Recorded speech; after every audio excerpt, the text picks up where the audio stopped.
जमीनी विवाद में राउंड फायरिंग में पति पत्नी सहित 3 की मौत। लखनऊ के मलिहाबाद थाना क्षेत्र में जमीनी विवाद में कई राउंड गोलियां चली, जिसमें एक ही परिवार के 3 लोगों की गोली मारकर हत्या कर दी गई। गोलियों की तड़हड़ाहट से दहशत का माहौल बन गया है। जमीन की पैमाइश के दौरान वर्चस्व को लेकर 3 लोगों की गोली मारकर हत्या कर दी गई। पूरी वारदात लखनऊ के मलिहाबाद कोतवाली के मोहम्मद नगर में हुई, जहां जमीनी विवाद में लल्लन खान ने राइफल से कई राउंड फायरिंग कर हत्याकांड को अंजाम दिया, जिसमें मुनीर अहमद खान उर्फ ताज फरहीन उर्फ फर्रू व उसके बेटे की गोली लगने से दर्दनाक मौत हो गई है। वहीं 3 लोगों के हत्याकांड से इलाके में दहशत का माहौल बना हुआ है। घटनास्थल व इलाके में भारी तादाद में पुलिस बल तैनात कर दिया गया है।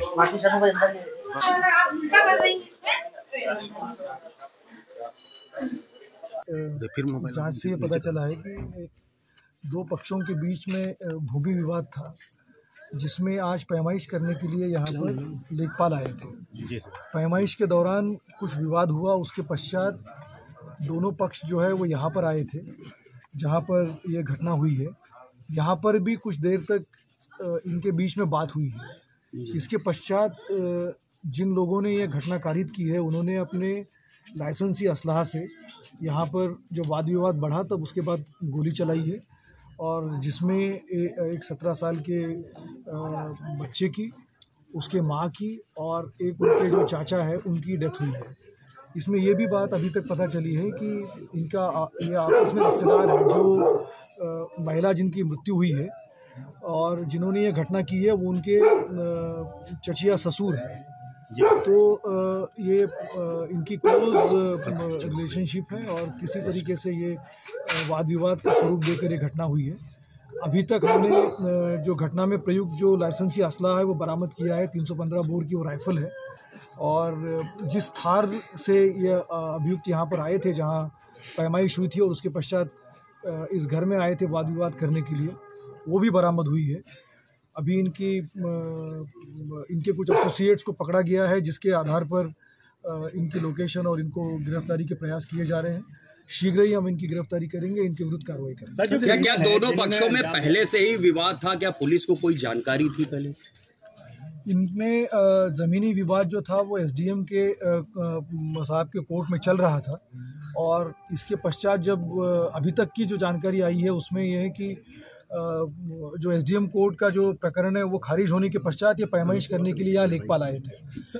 अभी तक जब ये पैमाइश के लिए पुलिस को इसके बारे में कोई सूचना नहीं दी गई थी, जिसके कारण वहाँ पर इनके साथ लेखपाल जो आए थे उनके साथ पुलिस नहीं थी। पैमाइश में जो विवाद हुआ उसके पश्चात यहाँ आकर घर में बात हुई है। कुछ विवाद मौके पे हुआ है, कुछ विवाद यहाँ पर आके घर पे हुआ है, और वाद विवाद के पश्चात जो है वो असलाह का प्रयोग करके ये घटना कारित की गई है। क्या सर पैमाइश का आदेश था किसी सक्षम कोर्ट से या किसी अधिकारी के स्तर से? फिलहाल इसकी जानकारी नहीं कर पाए हैं, लेकिन पैमाइश जो हुई है उसमें चूंकि थाने को सूचना नहीं थी, जिसके कारण वहाँ पर फोर्स नहीं था, और विवाद जो चल रहा था वो चूंकि एसडीएम कोर्ट में भी था, तो ये पुराना लंबित विवाद था। तो अभी इस पूरे प्रकरण की जानकारी की जाएगी, लेकिन इसमें जो महत्वपूर्ण बात आई है कि यहाँ जिस तरह की बात हुई है परिवार से, और जिस तरह से उनका एक दूसरे से रिश्तेदारी है, जान पहचान थी इनकी, वाद विवाद जब बढ़ा तो उसके बाद असलाह का प्रयोग किया गया है। हम इसमें शीघ्र इन लोगों की गिरफ्तारी करके बहुत सख्त कार्रवाई करेंगे। क्या कोई आरोपी हिस्ट्री शीटर है? कोई आरोपी जो बता रहे लल्लन, क्या वो हिस्ट्री शीटर भी है? और अगर हिस्ट्री शीटर है तो उसका असलाह कैसे बनाया जाए? इन सब चीज़ों की जानकारी की जाएगी। अभी परिवार से जो बात हुई तो उन्होंने कहा कि उनके ऊपर मुकदमे हैं, और इसके बावजूद जो है वो वर्ष 2000 में इनका असलाह बनने की बात संज्ञान में आई है। इस प्रकरण की विस्तार से जांच करने की आवश्यकता है, क्योंकि अगर उनके विरुद्ध कोई अगर अभियोग पंजीकृत है तो किस प्रकार से इनका असलाह बना, ये भी संज्ञान में आया कि उनके पास एक पासपोर्ट है। अब ये किस तरह से हुआ, ये भी एक जांच का विषय रहेगा, क्योंकि जो एक्यूज़्ड है, मेन एक्यूज़ जो सिराज अहमद है, उनके 2 बेटे पोलैंड में रहते हैं। तो ये बताया गया कि वो वहाँ उन्होंने विजिट किया था। तो ये भी पूरे प्रकरण की जांच की जाएगी, और सारे तथ्य जब सामने आएंगे तो आपके सामने रखे जाएंगे। अगर लेखपाल लल्लन खां के अलावा सर कितने लोग इसमें शामिल रहे हैं, क्या संख्या रही? अभी जो हमें FIR के लिए एप्लीकेशन दिया जा रहा है, बट अभी तक की हमारी जानकारी के अनुसार इसमें 3 व्यक्ति थे।